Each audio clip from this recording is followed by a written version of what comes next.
نحمد و نصلی علی رسولہ الکریم اما بعد فاعوذ باللہ من الشیطان الرجیم بسم اللہ الرحمن الرحیم فمن یعمل مثقال ذرۃ خیرا یرہ ومن یعمل مثقال ذرۃ شرا یرہ صدق اللہ العظیم وصدق رسولہ النبی الکریم رب اشرح لی صدری ویسر لی امری واحلل عقدۃ من لسانی یفقہوا قولی رب زدنی علما رب زدنی علما رب زدنی علما۔ میرے واجب الاحترام قابل صد احترام معزز سامعین اکرام، آپ حضرات کے سامنے میں نے 2 آیات مبارکہ تلاوت کی جن میں اللہ رب العزت یہ فرما رہے ہیں جس نے ذرہ برابر بھی کوئی خیر کا کام کیا تو کل قیامت کے دن وہ اسے بھی کیا کر لے گا، دیکھ لے گا، اور جس نے ذرہ برابر بھی کوئی شر کا کام کیا، کوئی برائی کا کام کیا تو اسے بھی وہ کیا کر لے گا، کل قیامت کے دن دیکھ لے گا۔ اب خیر کا کام کرنا، بھلائی کا کام کرنا، نیکی کا کام کرنا، یہ خیر اور شر کا مادہ انسان کے اندر اللہ رب العزت نے رکھ دیا ہے۔ اپنے نفس کو دبا کے خیر پہ چلنا، یہ بھی اللہ رب العزت نے اتنے اختیار ہمیں دے دیا ہے، یا پھر نیکی کے کام کو چھوڑ کے برائی کے کام پہ چلنا، یہ بھی اللہ رب العزت نے ہمیں دنیا میں تھوڑا سا اختیار دے دیا ہے۔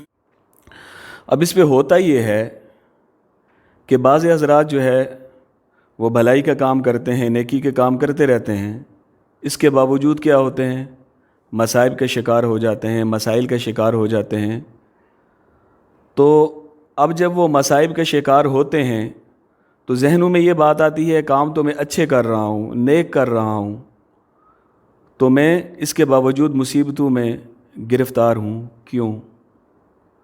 اور دوسری طرف وہ دیکھا جاتا ہے کہ بعض دیکھنے والے ایسے ہوتے ہیں کہ ان کے کام تو نیک نہیں ہوتے لیکن وہ دنیا کی زندگی میں اچھی زندگی گزار رہے ہیں۔ یہاں پر اب ہمارے لیے اس میں کیا ہے کہ آیا دیکھنے میں ایک شخص نیک ہے لیکن مصیبتوں میں گرفتار ہے، اور کوئی شخص دیکھنے میں کیا ہے، نیک نہیں لیکن وہ دنیاوی زندگی بہت اچھی گزار رہا ہے۔ یہاں پر انسان آ کے کنفیوز ہو جاتا ہے بعض دفعہ۔ تو میرے بھائیو، دوستو، بزرگوں، یہ جو مصیبتیں ہیں یہ آزمائش ہے، یا تو یہ کیا ہوگی، عذاب ہوگی، یا پھر یہ اللہ کی طرف سے امتحان۔ وہ مصیبت جو آنے کے بعد اللہ کے اور زیادہ قریب کر دے، یعنی کوئی پریشانی لاحق ہو گئی، کوئی مصیبت آ گئی، اس مصیبت آنے کے بعد اللہ کے اور زیادہ انسان قریب ہو جائے، اللہ سے اور زیادہ دعائیں مانگنا شروع کر دے، اللہ کی عبادت میں اور زیادہ جو ہے وہ آگے بڑھ چڑھ کے عبادت کرنے لگے، تو فرمایا کہ یہ جو پریشانی یا مصیبت ہے یہ اس کے لیے کیا ہے، امتحان ہے، یہ آزمائش ہے جو اللہ اپنے نیک بندو کو اس آزمائش یا تکلیف میں مبتلا کر کے آزماتا ہے۔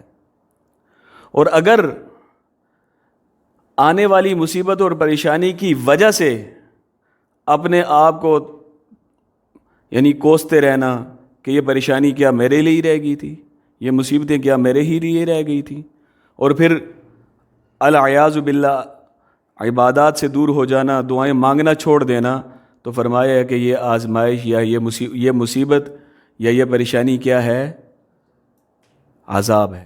اب بارشیں ہو رہی ہیں، زلزلے آ رہے ہیں، کچھ بھی تو یہ ان لوگوں کے لیے عذاب ہے جو لوگ دین سے دور ہوتے چلے جا رہے ہیں، اور ان لوگوں کے لیے آزمائش، امتحان ہے جو اس کے باوجود اللہ کے اور زیادہ کیا ہوتے چلے جا رہے ہیں، قریب ہوتے چلے جا رہے ہیں۔ سب سے زیادہ مصیبتیں کس پہ آتی ہیں؟ انبیاء علیہ الصلاۃ والسلام پہ۔ سب سے زیادہ مصیبتیں انبیاء علیہ الصلاۃ والسلام پہ آئیں، پھر ان کے قریب جو لوگ تھے ان کے اوپر اللہ نے انہیں آزمایا۔ نیک لوگوں پہ آزمائش آتی رہتی ہے، اور اللہ قرآن پاک میں جہاں کہیں بھی فرما رہے ہیں نا تو فرما رہے ہیں فَلَهُمْ أَجْرُهُمْ عِنْدَ رَبِّهِمْ، نیک لوگوں کا جو اجر ہے وہ اللہ کے پاس ہے۔ جیسے ہمارے دلوں میں یہ بات آتی ہے کہ جو آسائش آرام کی زندگی گزار رہا ہو اس کے ساتھ اللہ خوش ہیں، اور جس کے پاس یہ کچھ نہ ہو تو اللہ اسے، یہ ہمارے ذہنوں میں آ جاتی ہے بات بعض دفعہ۔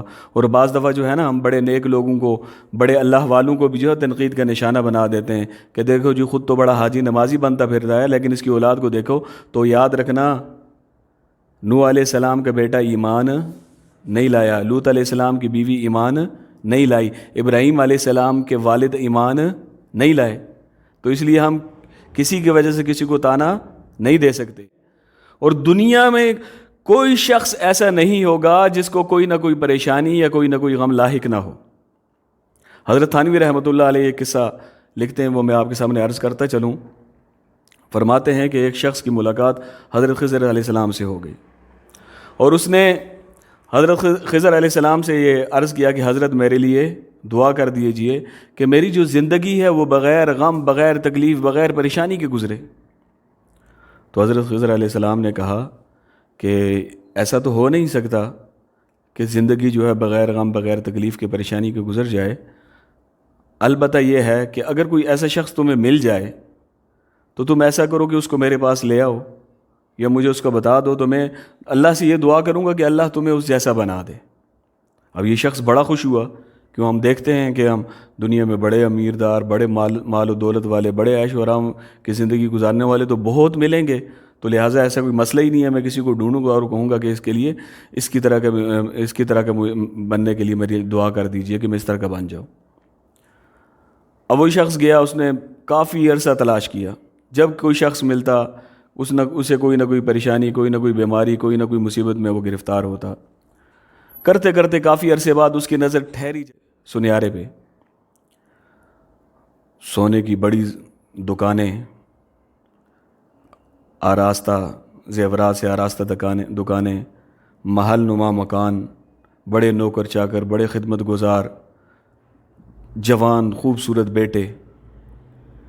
تو اس نے جب دیکھا تو اس سے متاثر ہوا، کہنے لگا کہ میں حضرت خضر علیہ السلام سے کہوں گا کہ اس شخص جیسا بننے کی میرے لیے دعا کر دیجیے.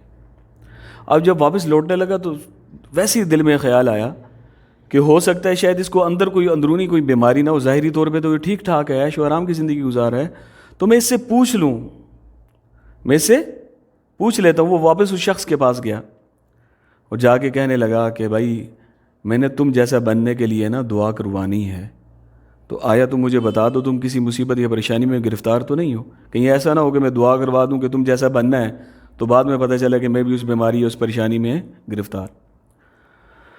تو وہ اٹھا وہ شخص اور اٹھا کے اس کو سائڈ پہ لے گیا، الگ جا کے کہنے لگا کہ میرا جیسے بننے کی کبھی دعا نہ کروانا، میرے جیسے بننے کی کبھی دعا نہ کروانا.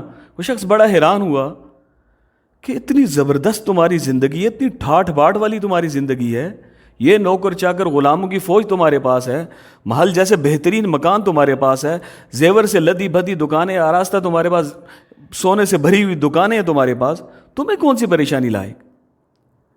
اور اتنے خوبصورت اور نوجوان تمہاری اولاد، خوبصورت لڑکے. کہنے لگا یہی بات ہے. اس نے پھر مختصر عرض کرتا چلوں، اس نے اپنی بیوی کا عبرت ناک قصہ اسے سنایا اور کہا کہ تمہیں یہ نوجوان نظر آ رہے ہیں، یہ در حقیقت میرے بیٹے نہیں، اور میں زندگی کے ہر لمحہ اس اذیت میں مبتلا رہتا ہوں.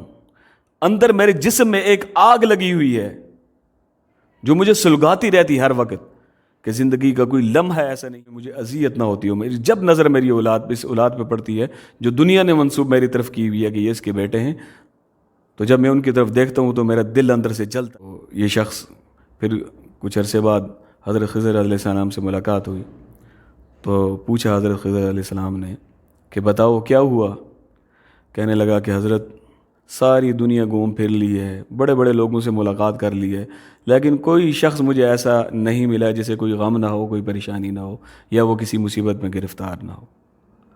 تو کہا کہ ہاں دیکھ لو، میں نے تمہیں پہلے کہا تھا زندگی میں ایسا ہو نہیں سکتا، کوئی غم نہ ہو، کوئی پریشانی نہ ہو، ٹھیک ہے، لیکن یہ دعا میں کر سکتا ہوں کہ اللہ تمہیں عافیت والی زندگی عطا فرمائے. اللہ تمہیں کیا کرے؟ اللہ ہم سب کو بھی عافیت والی زندگی نصیب فرمائے. تو میرے بھائی دوست و بزرگوں، عرض کرنے کا مقصد کیا ہے؟ عرض کرنے کا مقصد یہ ہے کہ غم اور پریشانی یہ زندگی کا حصہ ہیں. البتہ یاد رکھیے گا، میں نے آپ حضرات کے سامنے جو پہلے عرض کر دی یہ بات کہ ہر وہ پریشانی اور غم، وہ دکھ، وہ تکلیف، وہ مصیبت جو اللہ سے دور کر دے وہ کیا ہوگا؟ عذاب ہوگا. خود اپنے یہ بات ذہن نشین کر لیجئے. اور ایسا دکھ، ایسی پریشانی جو آپ کو اللہ کے قریب کر دے، تو ایسی مصیبت کیا ہوگی؟ وہ اللہ کی طرف سے رحمت ہوگی، اللہ کی طرف سے وہ آزمائش ہوگی، اللہ کی طرف سے وہ امتحان ہوگی.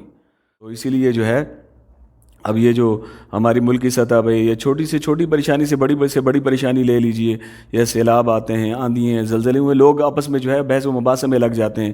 بعض حضرات کہتے ہیں جی دیکھو جی یہ اللہ کی طرف سے عذاب آ گیا ہے، بعض حضرات کہتے ہیں نہیں جی یہ عذاب نہیں ہے.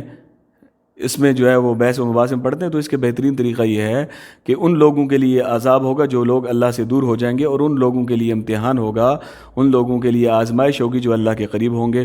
وَأَقُولُ قَوْلِي أَسْتَغْفِرُ اللَّهَ وَآخِرُ دَعْوَانَا أَنِ الْحَمْدُ لِلَّهِ رَبِّ الْعَالَمِينَ.